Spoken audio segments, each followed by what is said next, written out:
안녕하십니까. 저는 이번에 이제 소개해 주신 CSR 2030 만나다의 공저자이기도 하고요. 지금은 CJ 대한통운에서 ESG, CSR, CSV를 총괄하고 있는 윤한득이라고 합니다. 반갑습니다.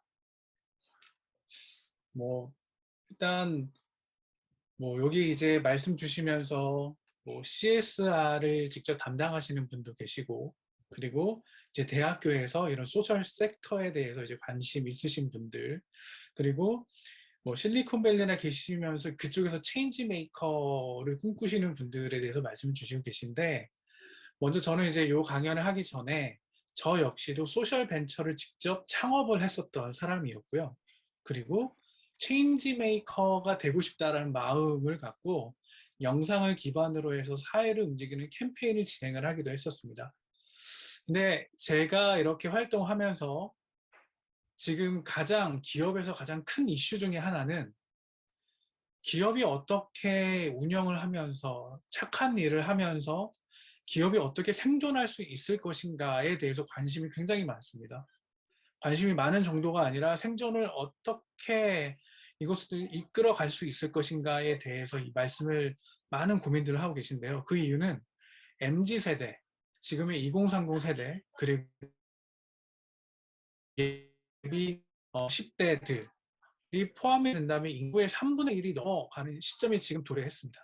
다른 말로 하자면 이 MZ세대가 사회에, 그리고 이 기업에 어떤 식으로 요구하는지를 바로 캐치를 해서 이 기업이 바뀌어야 되고, 그리고 MZ세대들이 원하는 대로 이 사회를 바꿔갈 수 있는 원동력으로 기업이 바뀌어야 된다라고 하는 도전을 굉장히 많이 받고 있거든요. 그렇기 때문에 저는 이제 요 섹터에서 CSR, CSV, 420 섹터에서 저는 한 10년 이상 이제 활동을 좀 진행을 하면서 MZ세대와 기업 간의 이 간극을 어떻게 줄여가면 좋을까에 대해서 고민을 계속 진행을 했었고, 그러면서 2030의 싱크탱크를 한번 만들어 보자. 그리고 그 싱크탱크와 함께해서 이런 의미 있는 미래 방향성을 만들어 보면 어떨까라는 차원에서 이런 안테나 살롱이라고 하는 싱크탱크를 만들게 되었고요. 그리고 CSR 2030 만나다는 그 첫 번째 책입니다. 예, 다음이요.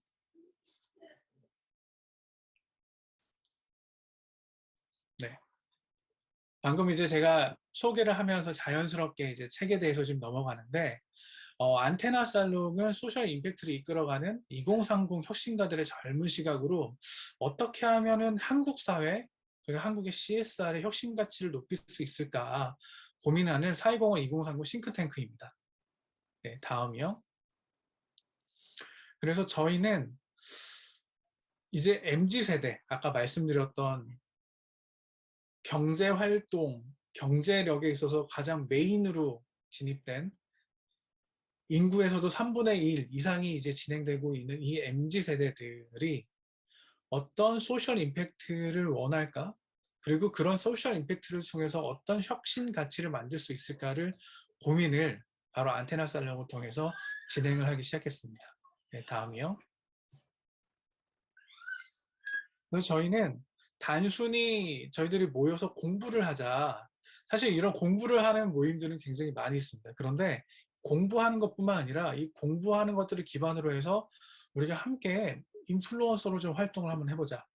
그래서 안테나 살롱에서 이제 고민하고 토론하고 이제 이런 것들, 임팩트 텔링을 통해서 저희가 트렌드라든지 임팩트를 분석을 하면 그런 것들을 브런치나 유튜브, 페이스북으로 저희가 업로드를 하고 이런 것들을 어, 각 기수마다 소셜 리포트를 저희들이 발간을 하고 있습니다. 아까 이제 그 김민지님께서 말씀을 주셨는데 안테나 살롱에서 이제 활동하는 페이스북이나 이렇게 유튜브를 이제 참 확인해 주셨다고 말씀 주셔서 너무 감사하고요. 저희들이 이렇게 이제 소통을 하고 있는데 그렇게 저희들이 우리들이 생각하고 있는 젊은 세대가 기업에 바라는 것들, 그리고 기업이 현재 갖고 있는 문제들을 저희들이 하나씩 하나씩 좀 화두를 더 던지고 있어요. 그래서 그 화두들을 갖고 우리가 어떤 식으로 이 사회를 바꿔나면 좋을지에 대한 이제 클루를 하나씩 저희들이 좀 축적을 하고 있는 상황입니다. 네, 다음이요. 그래서 저 안테나 살롱 1기에서는 혁신 브랜드를 선정을 했었고요. 이 혁신 브랜드에서 어떤 임팩트가 있는지를 저희가 분석을 했었습니다. 뭐 예를 들어 미쉐린 가이드, 내셔널 지오그래픽, 파타고니아, 그리고 여기는 없지만 레고까지 이 혁신 브랜드들이 어떤 소셜 임팩트를 갖는지를 저희들이 이제 분석을 했는데, 뭐 예를 들어서 파타고니아는 굉장히 많은 분들이 아실 거예요. 간략하게 말씀드리자면 파타고니아는 창업주를 중심으로 해서 어떻게 사회적인 소셜 가치를 기업 DNA 심어서 기업에 운영하는 것 자체가 공급망을 개선시키고 더 좋은 제품으로 환경을 보존시키는 것들을 만들었고, 레고 같은 경우는 이 레고가 위치하고 있는 덴마크의 마을에 레고 자체가 90% 이상의 지역민을 고용을 합니다.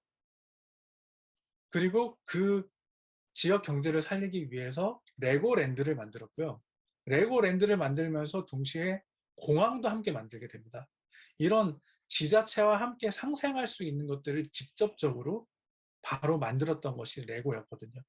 이런 혁신 브랜드들이 어떤 임팩트를 갖고 있고 이 임팩트를 통해서 어떤 것들을 할 수 있을까에 대해서 저희가 분석을 해봤고요. 다음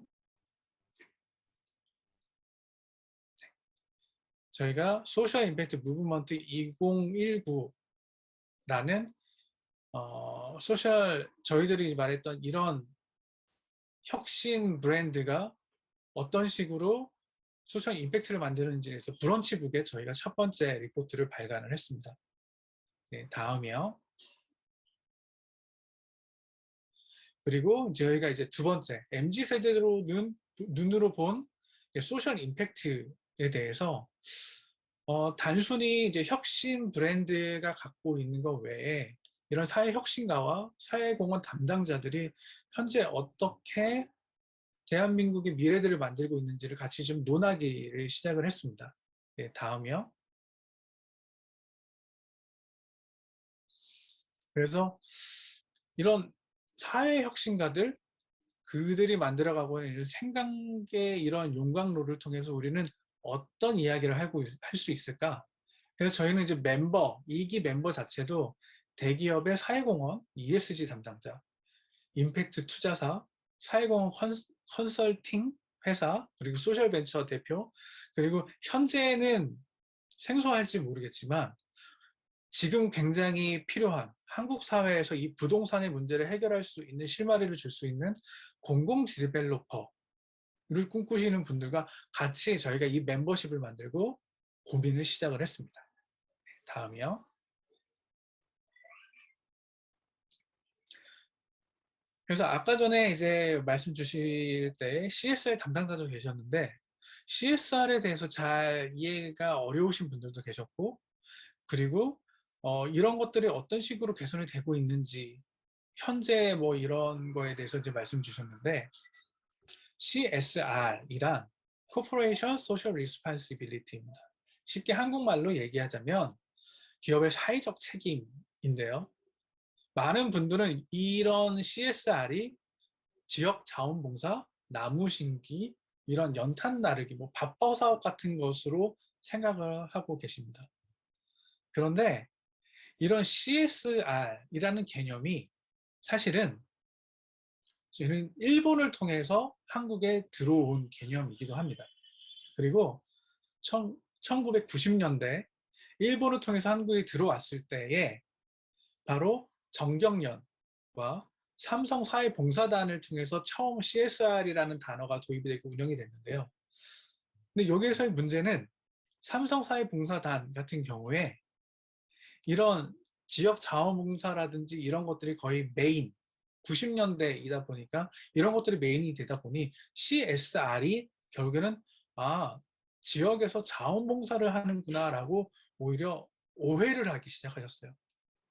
재밌는 건 가장 기업 문화가 발생이 되고 이 기업에서도 CSR이라고 하는 개념이 발생된 미국에서는 오히려 이런 지역에 대한 자원봉사나 이런 것들은 자선의 영역에 포함이 됩니다. 그러니까 체리티 영역, 그리고 필란드로피의 영역이 비영리 이런 것들에 대해서 영역에 대해서 이미 나눠져 있고, 미국에서의 CSR이라고 하는 얘기는 결국에는 기업과 관련돼 있는 이해관계자들에게 어떠한 사회적인 책임을 다할 것인가에 대한 개념으로 CSR이 운영이 되고 있었어요.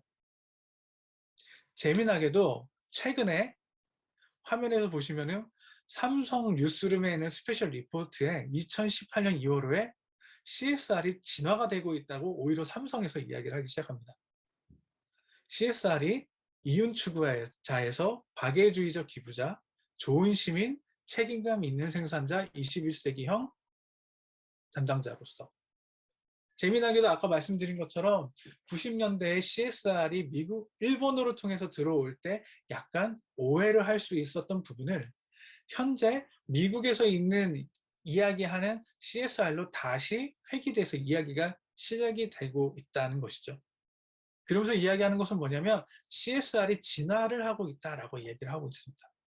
네, 다음이요. 그리고 이 사건이 기업에게 있어서, 그리고 ESG라는 이런 전 글로벌적인 경제 체제에 있어서 굉장히 중요한 이정표가 되는 사건이 일어납니다. 바로 2019년 8월인데요. 미국 비즈니스 라운드테이블이라고 하는 미국에서 가장 역량 있는 기업들이 모여져 있는 이런, 우리나라로 치면 정경련 같은 이제 이런 조직인데, 여기 내는 구글이라든지 아마존, 페이스북처럼 글로벌에 있는 경제 모든 트렌드 이런 산업을 이끌어가는 헤드 기업들이 다 있는 기업이 있는데, 이쪽에서 선언을 하게 됩니다. 뭐냐? 주주 자본주의가 아니라 이제는 우리는 이해관계자 자본주의로 간다라고 하는 것이죠. 더 쉽게 말씀을 드리자면 기업의 목적은 이제 경제 가치 극대화에 있지 않고 기업, 사회 공동체, 국가 미래의 성공을 위해서 바로 기업과 관계되어 있는 이해관계자들에게 가치를 창출해야 한다라고 선언을 하기 시작합니다. 네, 다음이요.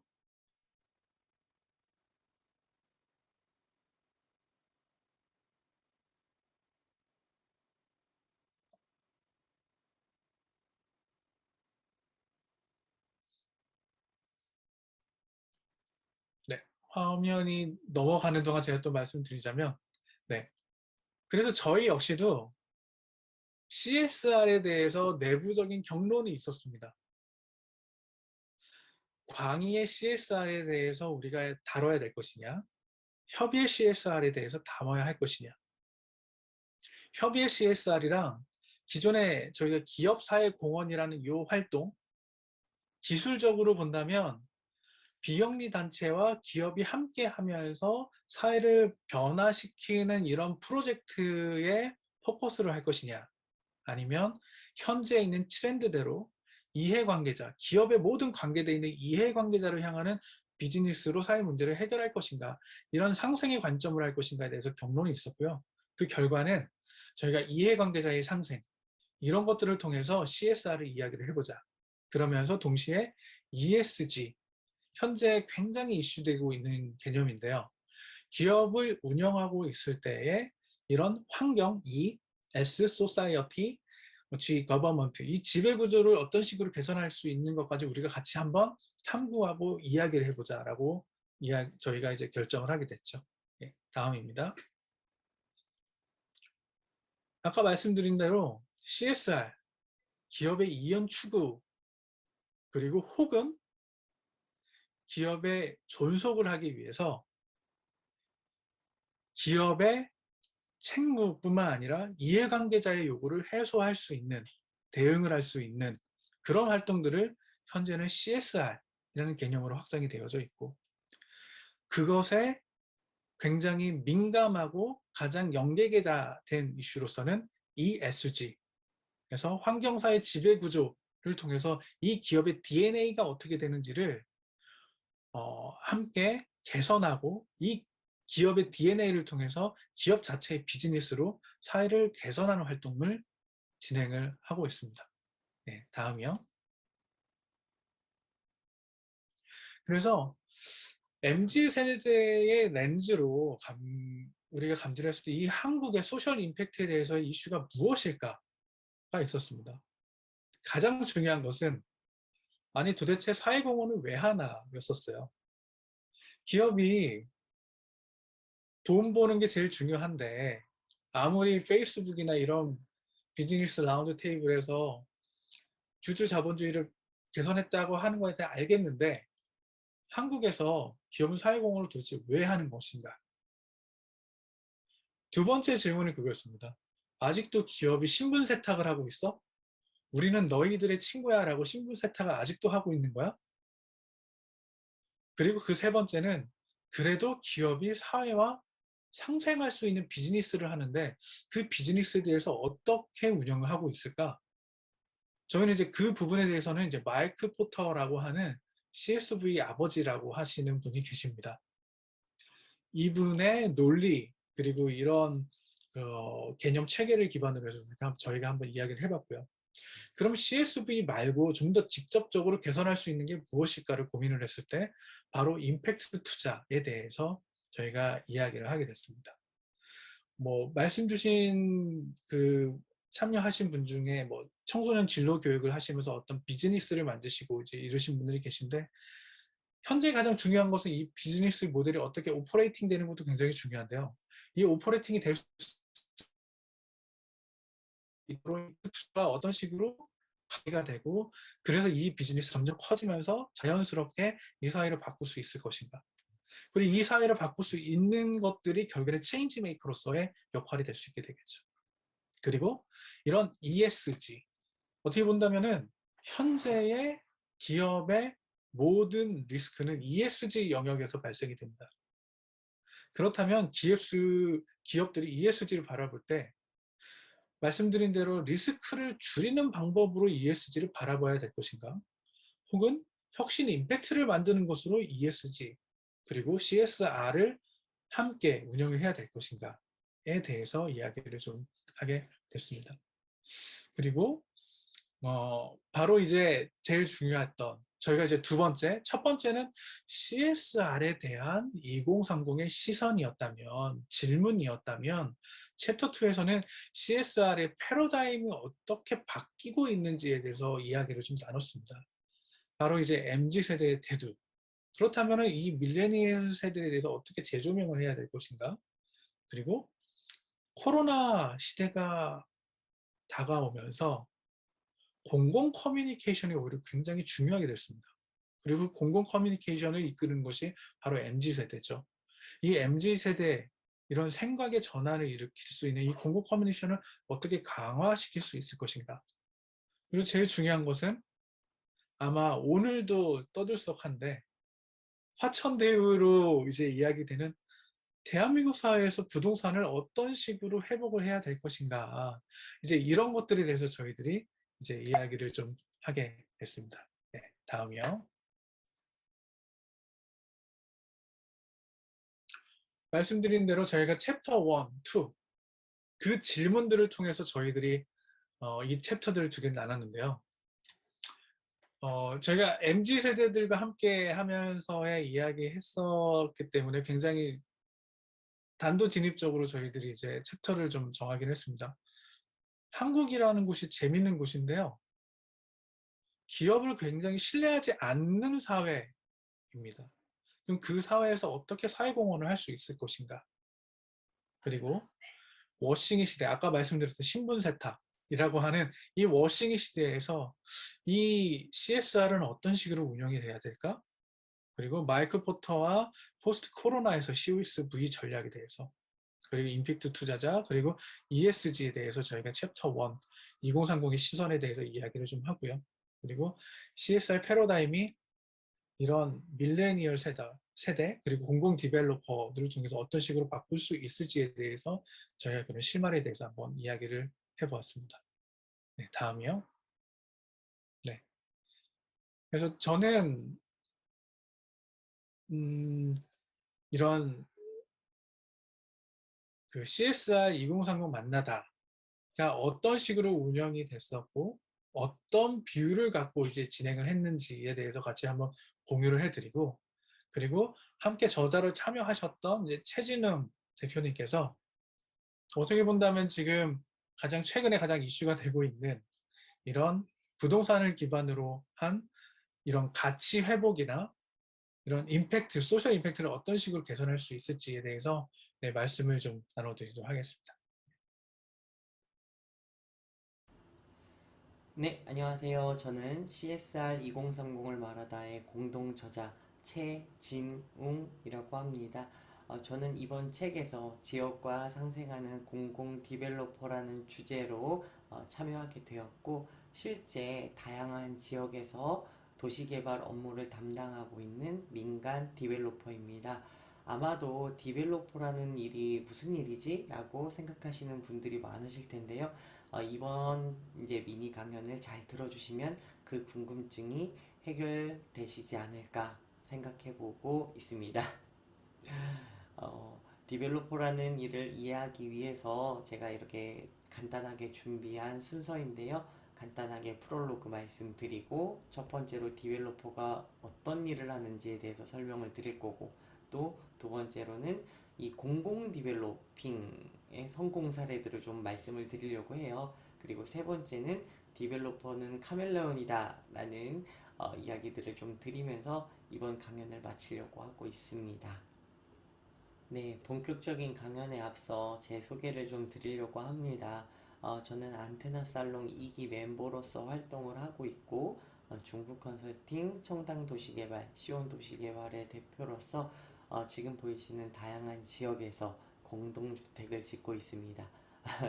조금 쉽게 말씀을 드리면 아파트 짓는 일을 하는 사람입니다. 이 강연을 들으시는 분 중에 조금 의아해 하시는 분들이 계실 수도 있으실 것 같아요. 왜 아파트를 짓는 사람이 이 분야에 대해서 책을 썼을까? 사실 저도 이 안테나 살롱이라는 모임에 들어오기 전까지만 해도 이런 CSR이나 ESG 관련된 부분은 좀 문외한이었어요.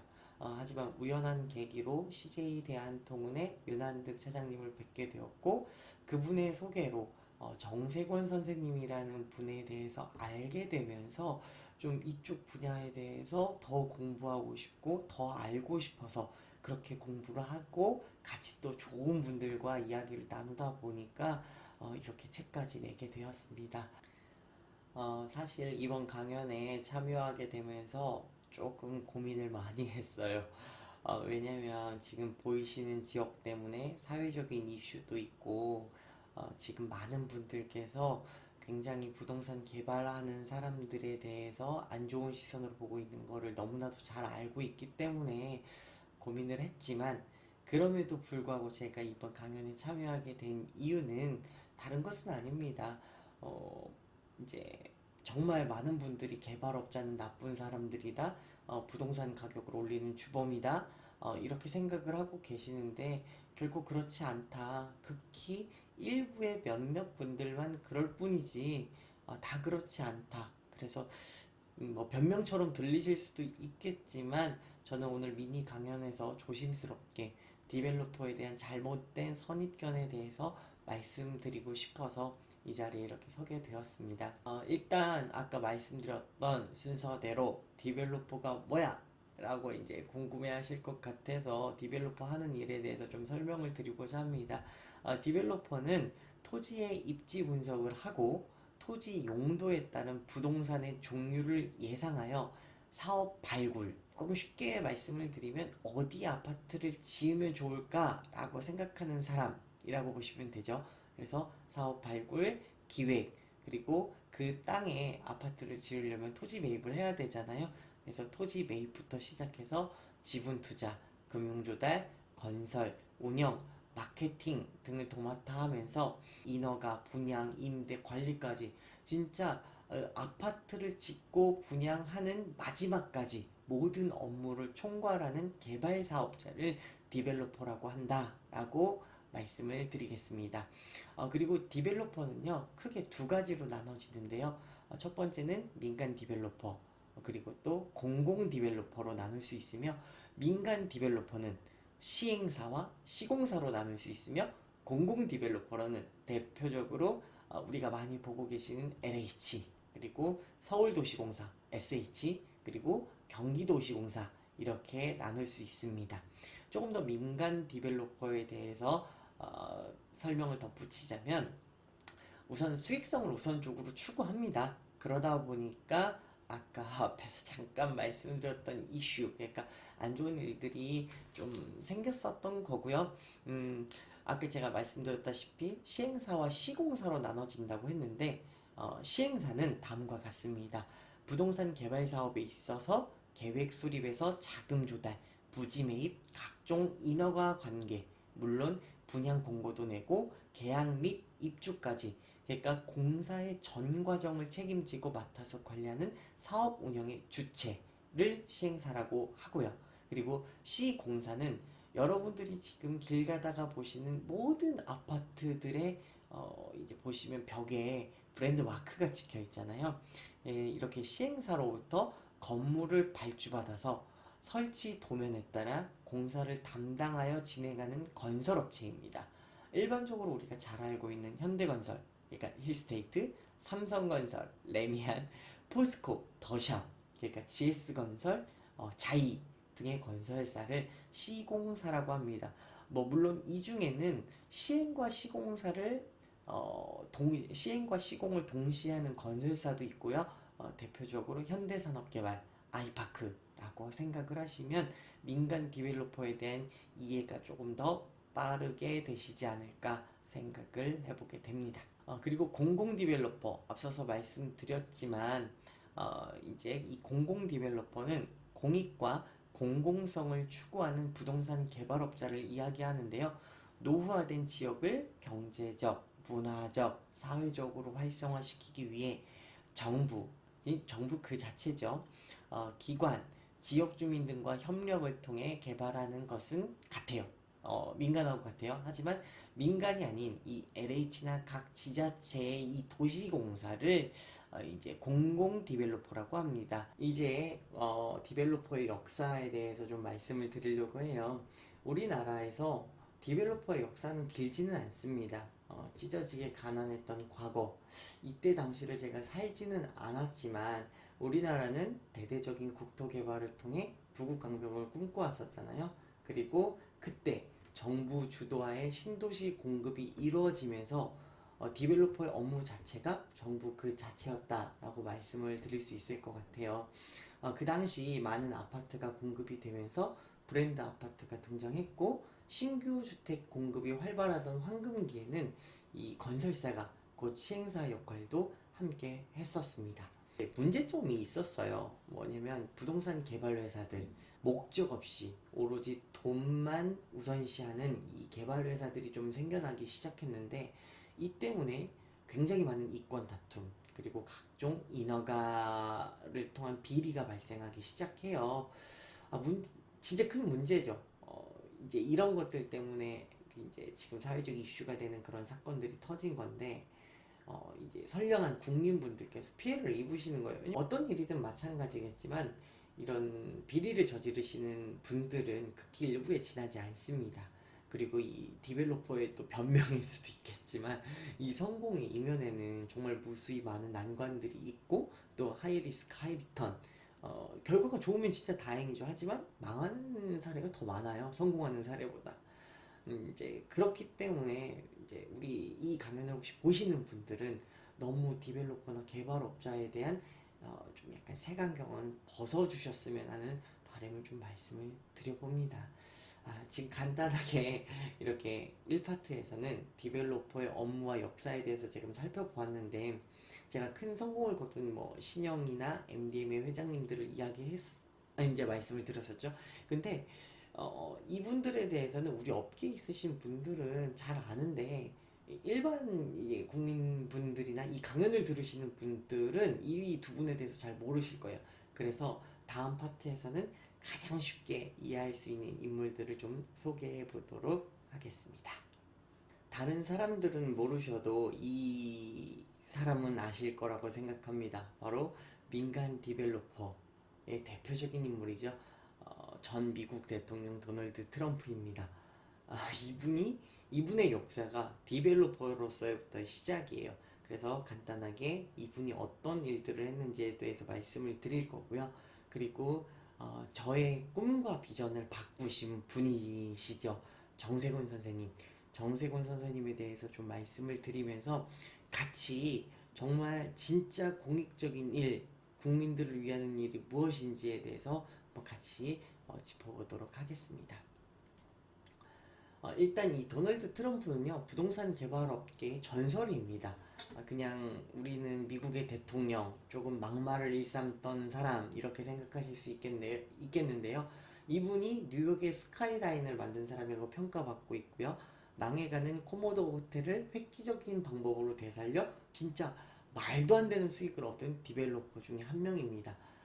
당시 코모도 호텔이 1970년대 말 심각한 재정난으로 이제 호텔 폐쇄를 결정했어요. 어차피 문을 닫을 바에 자신이 이 호텔을 인수해서 리뉴얼한 다음에 그 문을 열겠다라고 이야기를 합니다. 단 이제 이 도널드 트럼프는 조건을 걸었어요. 뉴욕시에. 뭐냐면 40년 동안 이 부동산 세금을 감면해 달라라고 했는데 이게 참 말도 안 된다고 생각하는 게 민간 기업에 대한 이 세제 감면 제도는 당시 있지도 않았고요. 그 누구도 시도하지 않았던 사례라 망설이고 있었던 것이 좀 사실입니다. 근데 이때 트럼프는 획기적으로 BTO 방식을 제안을 하는데 이 방식이 뭐냐? 민간이 그러니까 말 그대로 이런 디벨로퍼들이 공공시설을 짓고 이 시설을 정부한테 이제 기부 체납이라고 하죠. 소유합니다. 그렇지만 이 민간이 운영권을 갖는 방식을 이제 이 BTO 방식을 하는데 정부 기관이 가지고 있는 건물에는 세금을 따로 매기지 않는다라는 것을 이용해서 세금 감면과 다름없는 상황을 만들어낸 거죠. 당 트럼프의 나이가 28살이었어요.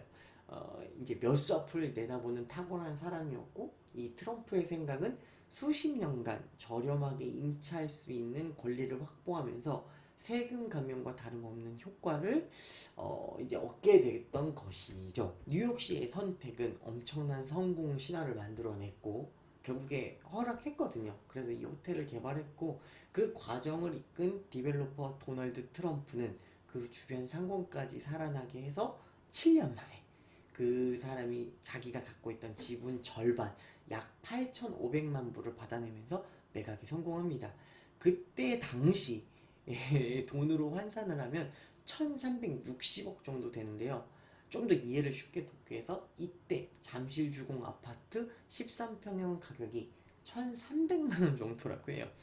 한마디로 당시 시가로 따지면 무려 이 서울에 1만 채의 아파트를 살 수 있는 돈을 30대 이 중반의 나이에 가지게 되었다는 것이죠. 어마어마하죠. 단순한 이제 우리가 생각하는 이제 그런 미국 전 대통령 막말하는 사람이 아니었다. 진짜 민간 디벨로퍼 중에선 최고의 전설 중 한 명으로 꼽힌다라고 생각을 하시면 될 것 같습니다. 그리고 이제 공공 디벨로퍼는 저는 개인적으로 혹시 여러분들이 이 강연을 들으셨다면 이 책을 꼭 한 번은 읽으셨으면 좋겠다는 생각에 이 책을 추천하게 돼요. 건축왕 경성을 만들다.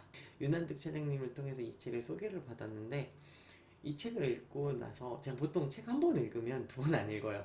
근데 이 책은 세 번 정도 읽고도 한 번 더 읽고 싶을 정도로 그런 책이었고 제 꿈과 비전을 좀 바꾼 책이기도 합니다. 네, 딱 일단 제목부터 심상치 않죠? 일본인의 북촌 진출을 막아야 한다. 네, 부동산 개발의 뜨거운 역사가 여기 다 있습니다. 이제 이분이 정세권 선생님이신데요. 이 기농 정세권 선생님은 1888년 경남 고생군에서 태어나셨고 1930년 조선물산 장려회 신관의 활동에 참여한 독립운동가이시자 1919년 종합건축사인 건양사를 설립하신 후 조선인들, 그러니까 우리나라 사람들에게 중소형 한옥을 저렴하게 공급하면서 일제에 맞서 북촌 지역을 지켜내신 디벨로퍼이십니다. 1920년도에 일본은 조직적인 북촌 진출을 시도하고 있었어요.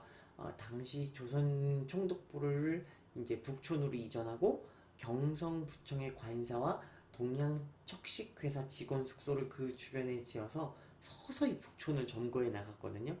그 결과 우리나라 당시 사람들은 대대손손 지켜왔던 주거관관을 뺏기고 있었어요.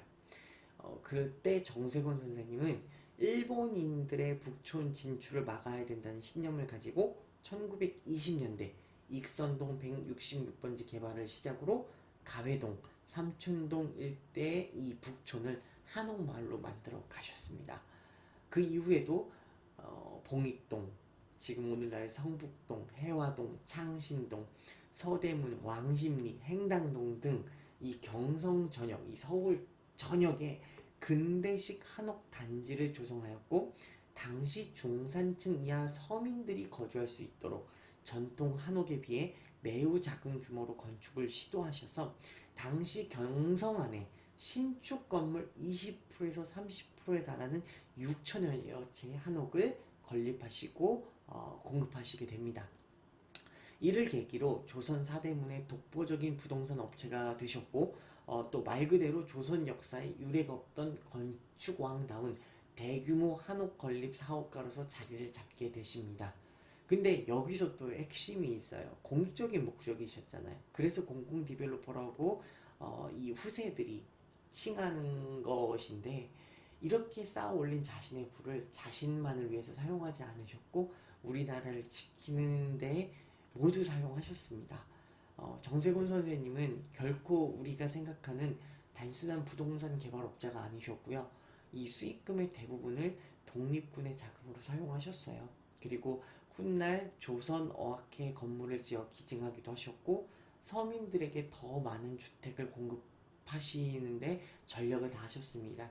그리고 그 공로를 인정받아 1990년도에는 건국훈장 애족장이 추서되셨고 이 같은 사실을 통해 정세곤 선생님은 진짜 진정한 민족 자본가였음을 많은 이들에게 각인시키셨습니다.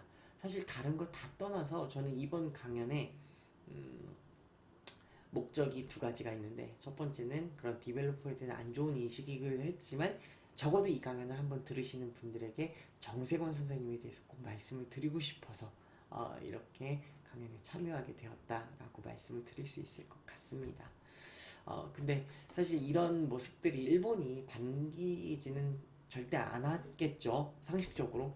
그래서 1942년 우리 정세권 선생님께서는 우리말 사전 편찬을 빌미로 이 모든 재산을 일본에게 뺏기게 됩니다. 거의 모진 고문을 통해 그 뚝섬 일대 사유지 약 3만 5천 평을 강탈당하셨고 게다가 이뿐 아니라 이 정세권 선생님한테 다다미 주택 지으라고 그렇게 압박을 했다고 해요 일본 애들이. 근데 조선 총독부 이 요구에 일본 주택은 절대 지을 수 없다며 해방 때까지 주택 사업에서 손을 떼셨었거든요. 그때 정세권 선생님은 이 일본이 발의한 택지 건물 가격 통지령으로 인해 사실상 부동산 사업을 접게 되고 마십니다. 이렇게 공공의 이익을 위해 노력했던 공공 디벨로퍼가 있었기에 오늘날 우리나라가 주권을 찾아오지 않았나 생각이 들어요.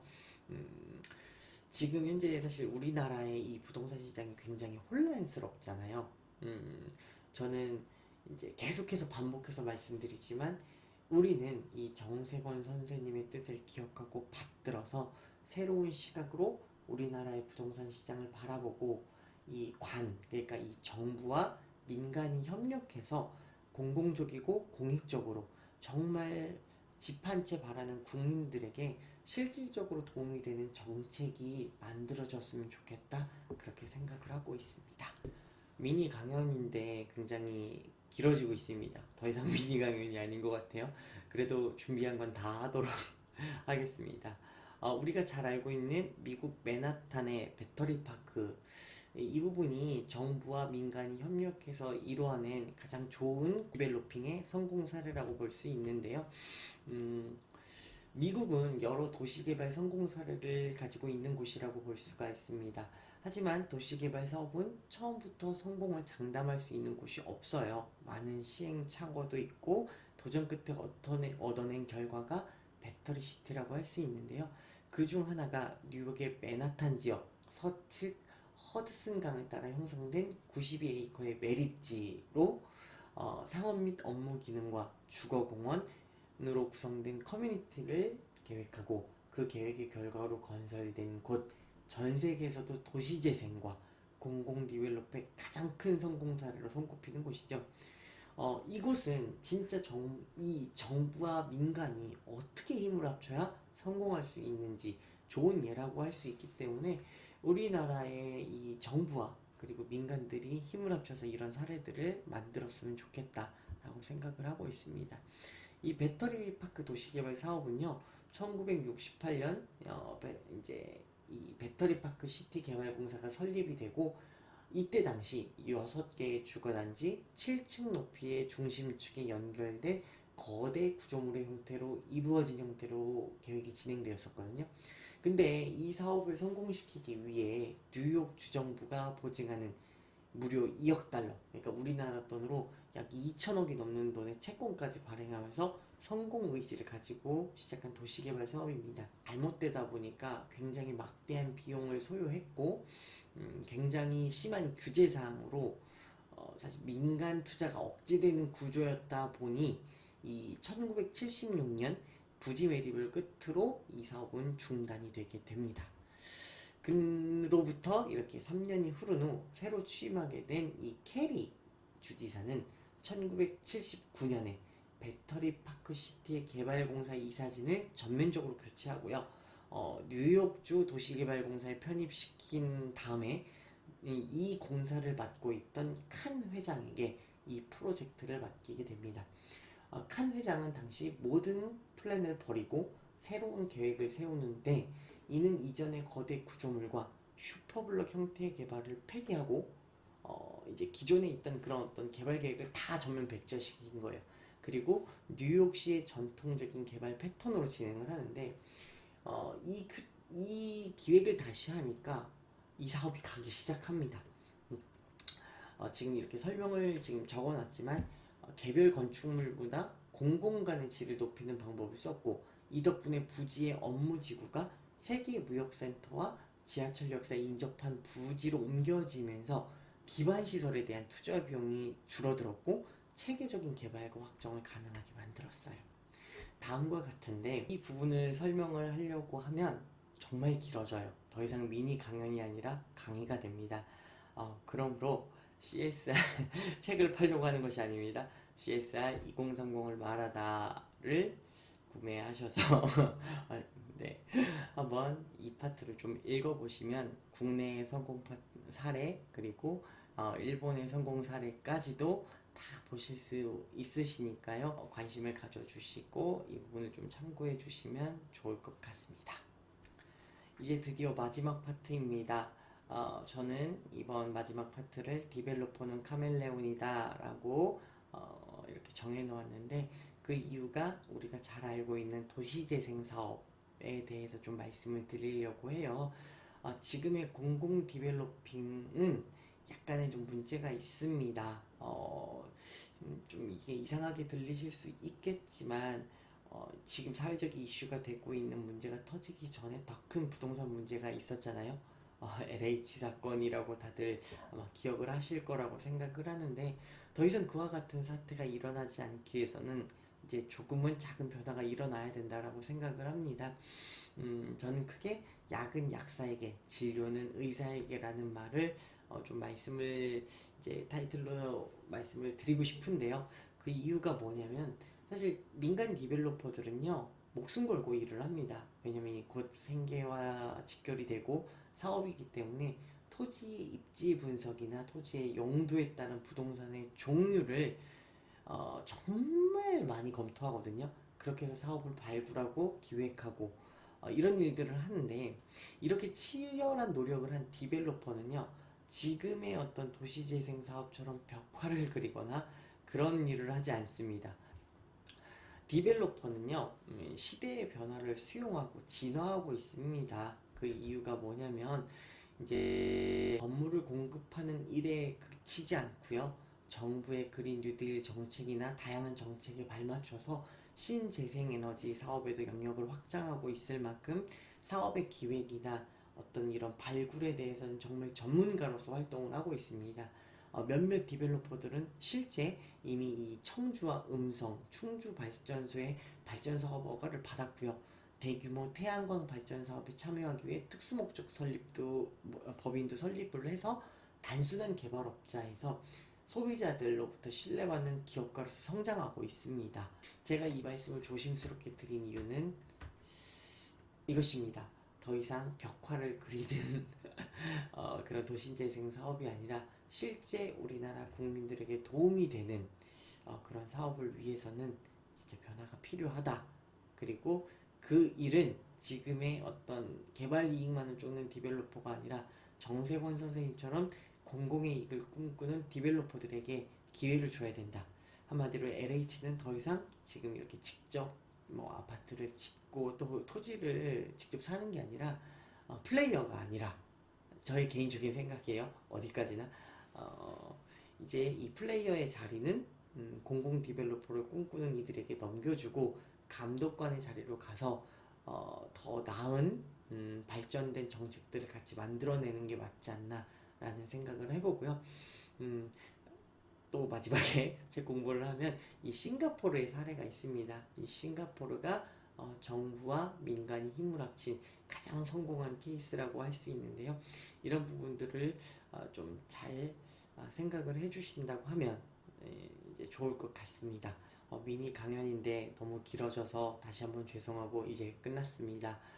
이번 미니 강연을 통해서 좀 디벨로퍼에 하는 일이 어떤 일들인지 또 개발업자가 어떤 일들을 하고 있는지 아는 짧은 시간이 도움이 되셨으면 좋겠고요. 그리고 너무 안 좋은 시선으로 바라보시기보다는 지금 제가 마지막에 말씀드렸던 민간 디벨로퍼들이 카멜레온처럼 공공 디벨로퍼로 이제 변신하기 위해서 정말 다양한 준비들을 하고 있는 디벨로퍼들이 많거든요. 이들을 좀 응원해 주시고 잘 지켜봐 주셨으면 좋겠습니다. 저도 공공 디벨로퍼잉을 꿈꾸는 사람으로서 신문이나 뉴스에 안 좋은 것으로 찾아뵙는 것이 아니라 정말 정세권 선생님처럼 역사에 기록될 수 있는 그런 디벨로퍼가 되기 위해서 최선을 다하도록 하겠습니다. 긴 강연 들어주셔서 감사합니다.